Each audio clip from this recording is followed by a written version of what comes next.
Olá, meu amigo, bom dia, como você está? Espero que muito bem. Hoje nós vamos fazer mais um estudo da Bíblia. Nosso estudo está baseado neste livreto aqui, Jesus, o Restaurador da Vida. E hoje nós vamos estudar já o 13º estudo, Jesus e o Crescimento Espiritual. Esse é o texto, o tema do nosso estudo hoje, tá? Lembrando que será agora dia 16, na quarta-feira, aquele grande encontro dos estudantes da Bíblia. Será ali na rua Coronel Manuel Mariano, número 77, no bairro Flávio Garcia. Seria muito bom se você pudesse estar conosco, tá bom? Então faça planos para durante esses 10 dias seguidos, a partir do dia 16, você estar conosco. Será uma honra, será um prazer recebê-lo ali para juntos, durante pelo menos 1 hora por noite, estudarmos a Palavra de Deus.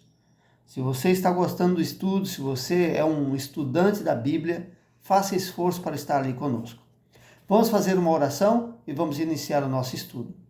Eterno Deus que estás nos céus, louvado seja o teu nome. Obrigado por este momento. Te agradecemos. Em nome de Jesus. Amém. Muito bem. Vamos ver então o que significa crescimento espiritual. Vamos ver na palavra de Deus sobre este tema tão importante. A primeira pergunta que tem aí no fascículo, no livro, é: que estratégia o inimigo usou para separar-nos do Criador? Vamos ver o que diz em João capítulo 8, verso 44. Aqui diz assim: vós sois do diabo, que é vosso pai, e quereis satisfazer os desejos, que ele foi homicida desde o princípio. Jamais se firmou na verdade, porque nele não há verdade. Quando ele profere mentira, fala do que é ele próprio, porque é mentiroso e pai da mentira. O diabo criou estratégias mentirosas para nos separar do amor de Deus. Ele não está dizendo que Deus não existe. Ele está colocando mentiras entre o povo de Deus para assim diminuir a fé, para assim fazer desacreditar no plano que Deus tem para nós. Então, muito cuidado com pregações mentirosas que existem por aí, tá bom? A segunda pergunta, a resposta está no livro de Apocalipse, o capítulo é o 12. Capítulo 12 do livro de Apocalipse. Eu já estou aqui com a Bíblia aberta no meu aplicativo. 12, versículo 11. Olha o que diz. Qual é a única maneira de vencermos o nosso inimigo, aquele que chamamos de Satanás? Diz assim: ele, pois, os venceram por causa do sangue do Cordeiro, por causa da palavra do testemunho que deram, e mesmo em face da morte, não amaram a sua própria vida. Qual é o único meio para vencer Satanás? Usar quem? Jesus Cristo. Esse nome está à disposição daquele que está nessa batalha, está nessa guerra. Aquele que deseja vencer Satanás deve estar alinhado a Jesus Cristo. Deve suplicar por ele, porque somente Jesus Cristo pode vencer o inimigo. Somente ele. E devemos estar com Cristo a todo tempo, para que assim possamos vencer a Satanás. No livro de Colossenses, vamos ver o que diz. Colossenses, o capítulo é 1, o verso 13 e 14. A pergunta é a seguinte: do que o sacrifício de Jesus nos libertou? Vamos lá? Capítulo 1, verso 13 ao 14. Ele nos libertou do império das trevas e nos transportou para o seu reino, o reino do Filho de amor, no qual temos a redenção, a remissão de nossos pecados. Então, do que é que Jesus nos libertou lá na morte, com a sua morte lá na cruz? Satanás queria implantar o seu reino em nossas vidas, mas Cristo, através da sua morte, o venceu e hoje nos dá a possibilidade de alcançarmos o reino de Deus através dele. Ele nos libertou das trevas, da escuridão. Então, querido amigo, você não é mais escravo. Una-se a Jesus Cristo para que esta luz que liberta das trevas seja constante na sua mente, no seu coração.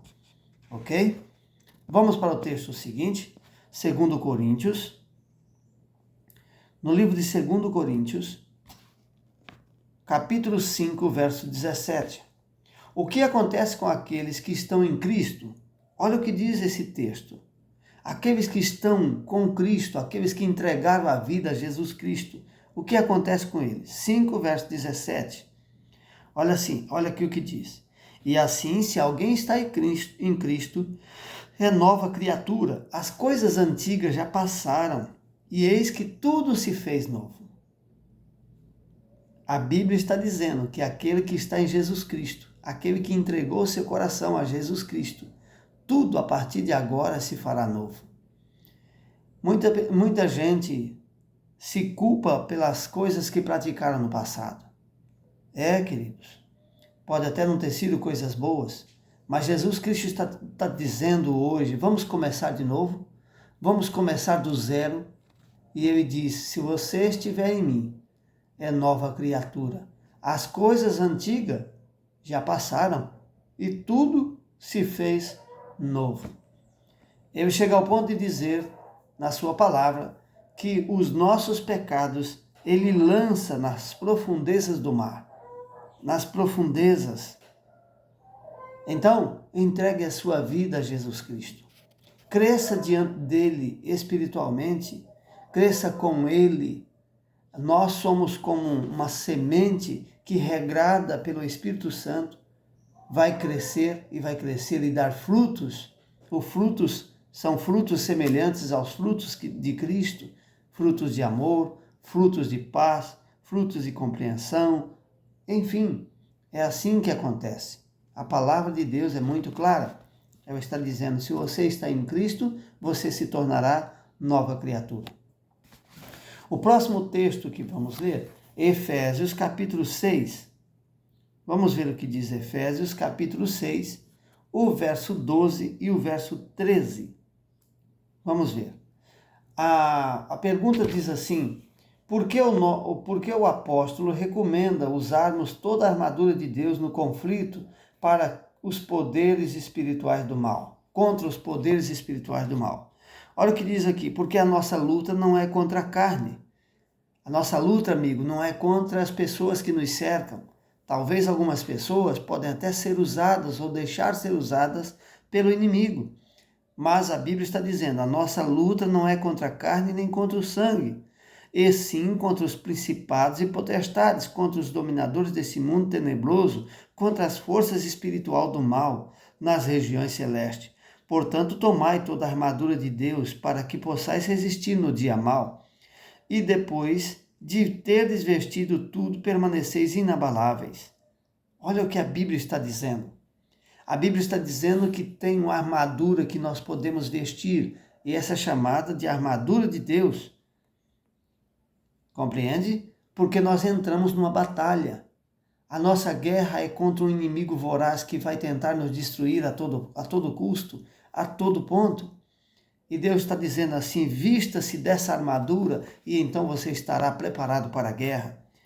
No verso 15, no verso 14, ele diz assim, estais, pois, cingidos com a verdade.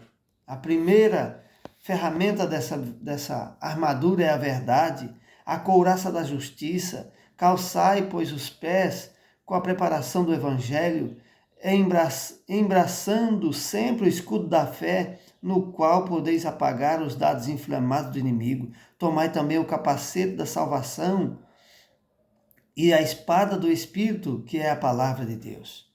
Olha o que a Bíblia está dizendo. Só tem um jeito de você combater o inimigo. Olha, Bíblia, palavra de Deus. Todas as vezes que o inimigo chegar até você, se você estiver louvando a Deus, se você estiver lendo a Bíblia, se você estiver estudando, o inimigo vai fugir de você. E nessa batalha você é vencedor. Então, vista-se da armadura de Deus. Ainda no livro de Efésios, capítulo 5, verso 14, olha o que diz a Bíblia. 5, a partir do verso 14. Quais são as partes dessa armadura. Verso 14. Efésios, capítulo 5. Efésios, capítulo 6, perdão. 6, verso 14. É o texto que nós acabamos de ler. Que a nossa guerra precisa de uma armadura, pois diz lá que o capacete da justiça, né? A espada do Espírito, que é a palavra de Deus, diz que os pés, né? As sandálias, que é a preparação do Evangelho, a couraça da justiça. Tomai, aí ele diz, né? Com oração e súplica, orando em todo o tempo, no Espírito e vigiando com toda perseverança. Essas são aí as armas para combater o inimigo. Eu espero que você use essas armas, está à nossa disposição. É a Bíblia, é o estudo da palavra de Deus, são hinos de louvores, é um preparo do nosso coraçãozinho. Muito bem, vamos para frente. A última pergunta está aí no livro de Gálatas. Gálatas, o capítulo é o 5. Vamos ver o que diz. Gálatas, capítulo 5, verso 22 e 23. Qual é a evidência de que Deus transformou a vida e nos faz crescer em Cristo? Isso aqui é importante, viu? Muita gente está dizendo, olha, eu sou convertido, eu estou na igreja, eu estou fazendo isso, estou fazendo aquilo. Mas vamos ver, a Bíblia fala que todo aquele que está em Cristo deve produzir aí frutos. Olha aqui o que diz. Mas o fruto do Espírito é amor, alegria, longanimidade, benignidade, bondade e fidelidade. Mansidão, domínio próprio, e contra estas coisas não há lei. Então, as pessoas que têm amor, que têm domínio próprio, que o Espírito Santo os guia, que é bondoso, que é benigno, ou seja, demora-se para irar, tem sempre palavra de bem, de bondade, né?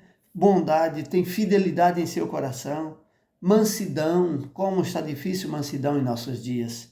Domínio próprio contra estas coisas, diz ali que são esses os frutos do Espírito.